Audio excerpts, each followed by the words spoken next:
It's day 5, and today I want to slow down and I want to talk about something that is way bigger than content, bigger than business, bigger than having anything you want in this world.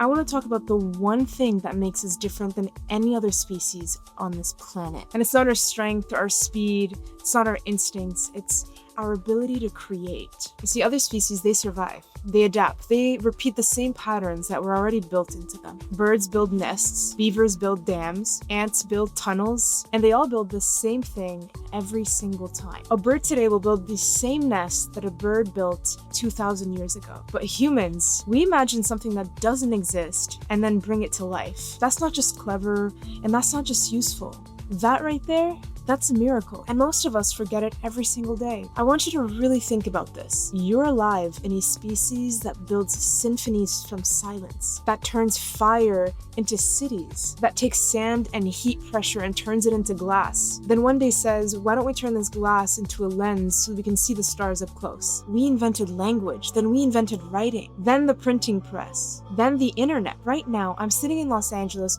pressing record on this camera, to film this video, and once I post it, you can watch it anywhere in the world. That's outrageous. And if you look back through history, what do we remember most? Not the survival, not the routines. We remember what people made. The Wright brothers were standing on a beach in North Carolina, staring at the sky and thinking to themselves, what if humans could fly? And they were definitely uncertain, and they turned that imagination into wings. Marie Curie experimented with radiation before the world knew what it meant. And the elements that she discovered changed medicine forever. Beethoven, he was sitting in silence, unable to hear the notes he was writing. And yet, he composed music that the world still listens today. That is not survival, that's creation. And no other species does this. No other creature even tries. So this is our superpower. This is actually what makes us human. So I guess the question is, why do so many of us ignore it? Why do we suppress the very thing that makes us different?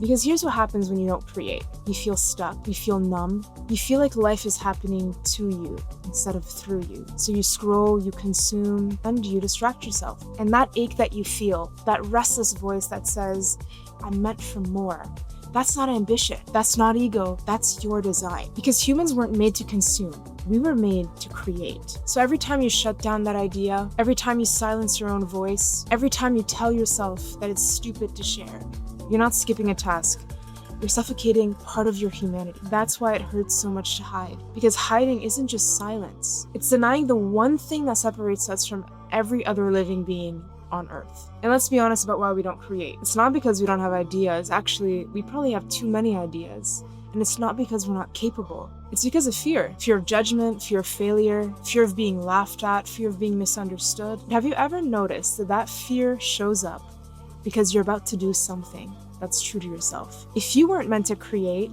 you wouldn't feel resistance. And that resistance is proof that you're on the right track. Think about Maya Angelou. Do you think she wasn't afraid to publish words that were about race, pain, and hope in a time where voices like hers were silenced? Think about Thomas Edison. Do you think he didn't feel ridiculous when he failed literally thousands of times before he finally invented the light bulb? People mocked him, but he kept creating anyway. Think about Frida Kahlo. Do you think she wasn't afraid to paint her pain and identity on a canvas for the whole world to see?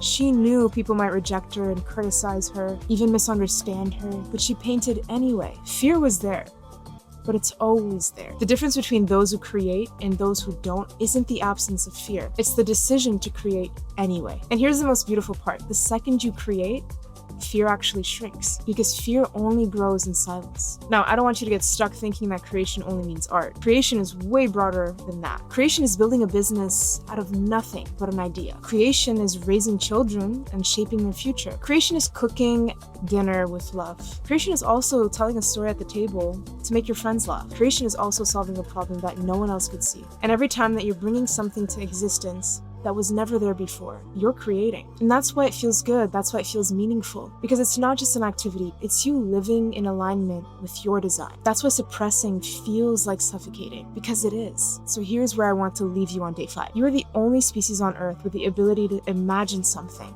and bring it to life. That is rare, that's miraculous, and that is not something that you should waste. Don't spend your entire life scrolling through other people's creations and ignoring your own. And please Don't let fear rob you from the one thing that makes you human. So I want you to go create something today. It doesn't matter what it is. Write one messy sentence, record one imperfect video, cook one new meal, make something that didn't exist before you touched it. Because the moment that you do, you're not just passing time. You're stepping into your humanity. You're using the one gift that no other species has. Life rewards the bold. This is 100 bold. Drop 5 out of 100 in the comments and start your own streak. To be human is to create. And remember, to act bold, you need to be kid brave again. I'll see you tomorrow at 7 a.m.